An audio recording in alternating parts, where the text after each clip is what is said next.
Hello दोस्तों, आप कैसे हैं। और मैं विजय कुशवाहा और आप देख रहे हैं बजरंग बीज भंडार यूट्यूब चैनल।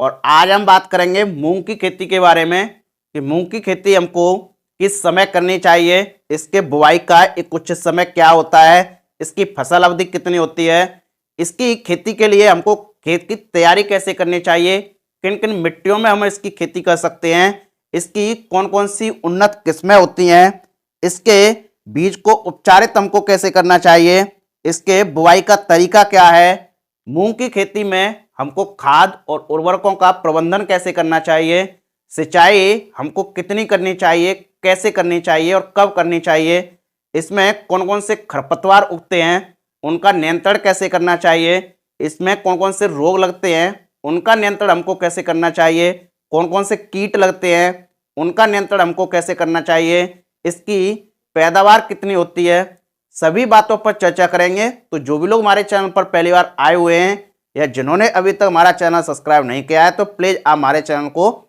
सब्सक्राइब कर लें, जिससे खेती संबंधी नई नई जानकारी आपको यहाँ से मिलती रहे। तो बने रहिए वीडियो के एंड तक। तो चलिए शुरू करते हैं। जैसा कि आज हम बात करेंगे मूंग की खेती के बारे में, तो सबसे पहले हम बात करते हैं इसके बुआई के समय की। इसके बुआई का समय क्या है। तो मूंग की खेती आप दो सीजनों में कर सकते हैं, एक तो खरीफ सीजन में, एक जायद सीजन में। यदि आप इसकी खेती खरीफ सीजन में कर रहे हैं तो 1 जुलाई से लेकर 31 जुलाई तक आप कभी भी बुआई कर सकते हैं। यदि आप इसकी जायद सीजन में बुआई कर रहे हैं तो जायद सीजन में 1 फरवरी से लेकर 30 अप्रैल तक कभी भी बुआई कर सकते हैं। बात करें इसकी फसल अवधि की, तो इसकी लगभग 60 से 80 दिन इसकी फसल अवधि होती है। बात करें इसके लिए तापमान की, तो ये जायद सीजन की फसल है और खरीफ सीजन की फसल है। तो इसके लिए बुआई से लेकर कटाई तक लगभग 20 से 35 डिग्री सेंटीग्रेड तापमान की आवश्यकता पड़ती है। बात करें मिट्टियों की कि इसकी खेती हम किन किन मिट्टियों में कर सकते हैं, तो मूंग की खेती आप दोमट मिट्टी, बलुई दोमट मिट्टी, हल्की चिकनी मिट्टी, काली मिट्टी, पीली मिट्टी, हल्की रेतीली मिट्टी, इन सभी प्रकार की मिट्टियों में आप इसकी सफलतापूर्वक खेती कर सकते हैं। मिट्टी ऐसी हो जिसमें जीवांश पदार्थ या कार्बनिक पदार्थ की मात्रा अधिकतम हो, ऐसी मिट्टी हो जिसमें जल निकास की अच्छी व्यवस्था हो और जिसका पीएच मान 5.5 से 7 के बीच में हो, ऐसी मिट्टियों में आप उसकी सफलतापूर्वक खेती कर सकते हैं। बात करें मिट्टी की तैयारी की, तो जब भी हम मूंग की बुआई करते हैं तो बुआई करने से लगभग 15 से 20 दिन पहले हम एक बार जुताई इसकी मिट्टी पलटने वाले से हल से करवा सकते हैं। उसके बाद हम इसकी में लगभग 10 से 12 टन प्रति एकड़ के हिसाब से सड़ी हुई गोबर की खाद का इस्तेमाल कर सकते हैं। उसी के साथ साथ हमको 3 से 4 किलोग्राम प्रति एकड़ के हिसाब से ट्राइकोडर्मा का भी इस्तेमाल करना चाहिए। इसके बाद हम तुरंत जुताई कर सकते हैं। उसके बाद आप इसमें पलेवा कर सकते हैं। यदि आपके खेत में नमी नहीं है तो आपको पलेवा करना चाहिए। पलेवा करने के बाद जब आपके खेत में ओट आती है, एक उचित नमी होती है जुताई के लिए, तब आप इसमें जुताई करवा सकते हैं। और जुताई यदि आप करवा रहे हैं तो आप हैरो से करवा सकते हैं या कल्टीवेटर से भी करवा सकते हैं। और आप 1 या 2 जुताई कल्टीवेटर और हैरो से आड़ी तिरछी करवा सकते हैं। उसके बाद जब आप बुआई कर रहे हैं तो बुआई से लगभग 12 से 24 घंटे पहले आप उसमें कुछ खादों का प्रयोग कर सकते हैं, जैसे कि डीएपी 40 से 50 किलोग्राम प्रति एकड़ के हिसाब से, पोटास 30 से 40 किलोग्राम प्रति एकड़ के हिसाब से। इसी के साथ साथ एसएसपी आप प्रयोग कर सकते हैं। एसएसपी यदि आप प्रयोग कर रहे हैं तो लगभग 100 किलोग्राम प्रति एकड़ के हिसाब से इस्तेमाल कर सकते हैं। उसी के साथ साथ आप किसी भी एक कीटनाशक का प्रयोग कर सकते हैं। कीटनाशक जैसे कि पेप्रोल 0.3% जीआर फॉर्मुलेशन में आती है, उसका आप 5 किलोग्राम प्रति एकड़ के हिसाब से प्रयोग कर सकते हैं। यदि आपके यहाँ डीएपी उपलब्ध नहीं है तो आप एनपीके का भी इस्तेमाल कर सकते हैं। इस तरीके से आप इन सभी खादों को मिलाकर खेत में बिखेर कर 2 बार जुताई आप कल्टीवेटर से करवाकर अंतिम जुताई पर पाटा लगाकर खेत को समतल छोड़ सकते हैं। इस तरीके से आपका खेत बुआई के लिए तैयार हो जाता है। बात करें बीज की मात्रा की, तो इसकी जो बीज की मात्रा है वो आपके बुआई के तरीके पर, बुआई के समय पर, ये कई कारकों पर निर्भर करती है। यदि आप इसकी जायद सीजन में बुआई कर रहे हैं तो लगभग 20 से 25 किलोग्राम प्रति एकड़ के हिसाब से बीज की आवश्यकता पड़ती है। यदि आप इसकी खरीफ सीजन में बुआई कर रहे हैं तब लगभग 10 से 15 किलोग्राम प्रति एकड़ के हिसाब से बीज की आवश्यकता पड़ती है। बात करें बीज उपचार की, तो हम मार्केट से इसके बीज को लेकर आते हैं तो ये ऑलरेडी उपचारित आते हैं।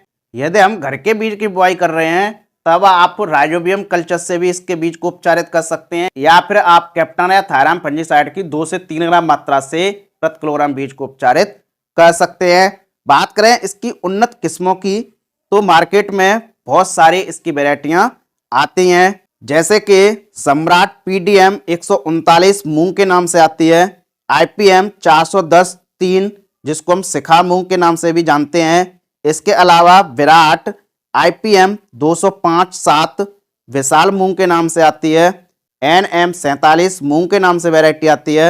इसके अलावा स्टार 444 मूंग जो कि स्टार एग्री सीड्स कंपनी की वैरायटी आती है। इनके अलावा MH 421 मूंग ये भी वैरायटी आती है। जवाहर मूंग 721, PDM 11। इनके अलावा शक्तिवर्धक विराट के नाम से वैरायटी आती है। पंत मूंग 1 ये भी वैरायटी आती है। इनके अलावा जवाहर मूंग 1 ये भी वैरायटी आती है। पूसा 953, RMG 62 ये कई वैरायटियां मार्केट में देखने को मिलती हैं और अलग अलग स्थानों पर अलग अलग वैरायटियों की बुआई की जाती है। बात करें बुआई के तरीके की, तो इसकी बुआई हम 2 विधियों से कर सकते हैं। एक तो छिटकवा विधि के द्वारा कर सकते हैं, दूसरा हम देसी हल के द्वारा या हम सीड ड्रिल मशीन द्वारा भी इसकी बुआई कर सकते हैं। यदि हम सीड ड्रिल मशीन द्वारा या देसी हल के द्वारा बुआई कर रहे हैं तब लाइन से लाइन की दूरी लगभग 20 से 30 सेंटीमीटर होनी चाहिए और पौधे से पौधे की दूरी लगभग 10 से 12 सेंटीमीटर होनी चाहिए। बात करें उर्वरक और खाद प्रबंधन की, तो हमने जब खेत की तैयारी की थी उस समय हमने आपको खादों की मात्रा बता दी है।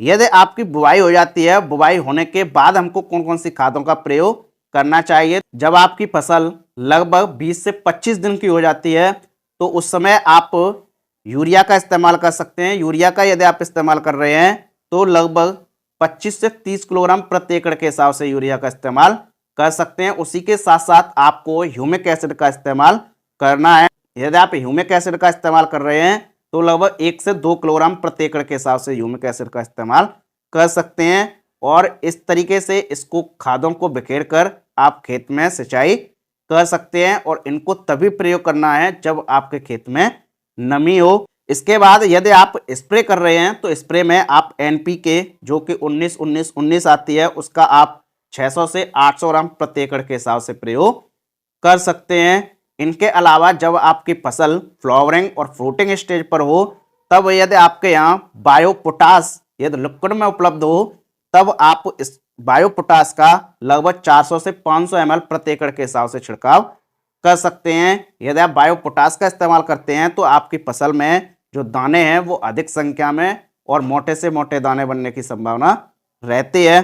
बात करें सिंचाई प्रबंधन की, तो इसमें आवश्यकता अनुसार सिंचाई कर सकते हैं। वैसे ये कम पानी चाहने वाली ये फसल है, आवश्यकता अनुसार आप इसमें 2 से 3 सिंचाई कर सकते हैं। जब आपकी फसल में फ्लावरिंग और फ्रूटिंग की स्टेज हो उस समय आपको विशेष ध्यान रखना है कि आपके खेत में नमी होनी चाहिए। यदि आपके खेत में नमी नहीं है तब फ्लावरिंग और फ्रूटिंग की स्टेज अच्छी तरीके से नहीं हो पाएगी। तो जब भी आपकी फसल में फ्लावरिंग और फ्रूटिंग की स्टेज है उस समय आपको सिंचाई करना आवश्यक होता है।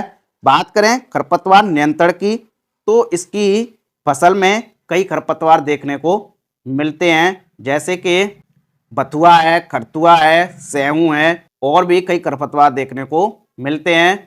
इनको नष्ट करने के लिए आप आवश्यकता अनुसार 1 से 2 निराई गुड़ाई कर सकते हैं। बात करें रोग और उनके नियंत्रण की, तो मूंग की फसल में कई रोग देखने को मिलते हैं, जैसे कि पत्ती धब्बा रोग है, पीला चितकबरा रोग है, अल्टरनेरिया, पड़ धब्बा रोग है, उकटा रोग है, ये कई रोग देखने को मिलते हैं। तो उकटा रोग के लिए हमने आपको बताया जब आप खेत की तैयारी कर रहे हैं उस समय आप ट्राइकोडर्मा का इस्तेमाल कर सकते हैं। इनके अलावा और भी जो भी रोग हैं उनके लिए आप कॉपर ऑक्सीक्लोराइड जो 50% WP फॉर्मुलेशन में मार्केट में आती है उसका आप 300 से 400 ग्राम प्रति एकड़ के हिसाब से छिड़काव कर सकते हैं, या फिर आप एजॉक्सिस्ट्रोबिन 23% SC फॉर्मुलेशन में आती है उसका आप 150 से 180 ml प्रति एकड़ के हिसाब से छिड़काव कर सकते हैं। या फिर आप जो कि मार्केट में कार्बोंडाजिम प्लस मैंकोजिब वाला कॉम्बिनेशन आता है जो कि 12 प्लस 63% अनुपात में आता है, उसका आप 400 से 500 ग्राम प्रति एकड़ के हिसाब से छिड़काव कर सकते हैं, जैसे कि यूपीएल कंपनी साफ के नाम से देती है। इस तरीके से आपकी फसल पर रोगों का कंट्रोल भी हो जाता है। बात करें कीट और उनके नियंत्रण की, तो मूंग की खेती में, मूंग की फसल में कई कीट देखने को मिलते हैं, जैसे कि हरा तेला है, हरी लट है, सफेद सुंडी है, दीमक है, सफेद मक्खी है, पत्ती खाने वाली इल्ली है, लाल बालदार सुंडी है, माहू है, मकड़ी है, ये कई कीट देखने को मिलते हैं। यदि आपकी फसल में जैसे कि हरा तेला है और इनके अलावा माहू है, मकड़ी है, ये कीट हैं, तो इनके कंट्रोल के लिए आप मार्केट में कई टेक्निकल आते हैं, जैसे कि साइपरमेथ्रिन 25% ईसी फॉर्मुलेशन में आता है, उसका आप 100 से 200 ml प्रति एकड़ के हिसाब से छिड़काव कर सकते हैं। यदि आपकी फसल में यदि इल्लियों का अटैक है, तब आप इमामेक्टिन बेंजोएट 5% एसजी फॉर्मुलेशन में आती है, उसका आप 100 से 150 ग्राम प्रति एकड़ के हिसाब से प्रयोग कर सकते हैं। या फिर आप प्रोपिनोफॉस 50% ईसी फॉर्मुलेशन में आता है, उसका आप 150 से 250 ml प्रति एकड़ के हिसाब से छिड़काव कर सकते हैं। तो इस तरीके से आप कीटों का भी नियंत्रण कर सकते हैं। बात करें फसल कटाई की, तो जब आपकी फसल 80 से 85 दिन की हो जाती हैं, फलियां लगभग 70 से 80% पक जाती हैं, मैच्योर हो जाती हैं, तब आप फसल की कटाई कर सकते हैं।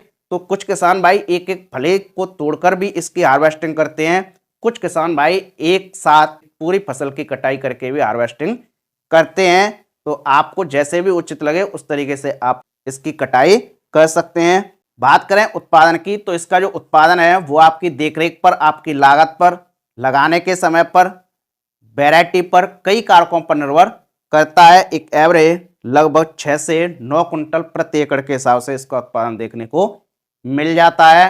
और उत्पादन हमने आपको पहले ही बताया, ये कई कारकों पर निर्भर करता है। आपके यहाँ, आप यदि मूंग की खेती करते हैं, आपके यहाँ कितना उत्पादन देखने को मिलता है, तो आप कमेंट करके हमको बता सकते हैं। और आप कौन सी वैरायटी लगाते हैं, आप कमेंट करके हमको बता सकते हैं।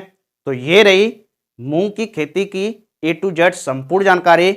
यदि आपको वीडियो पसंद आई हो तो एक लाइक जरूर कर दें और चैनल को सब्सक्राइब कर लें और वीडियो को ज़्यादा से ज़्यादा शेयर कर दें, जिससे कि और भी किसान भाइयों को मूंग की खेती के बारे में भी जानकारी हो सके। तो ये रही मूंग की खेती की A to Z संपूर्ण जानकारी। तो आप देखते रहिए बजरंग बीज भंडार यूट्यूब चैनल और मिलते हैं नेक्स्ट वीडियो में एक नई जानकारी के साथ। जय जवान जय किसान।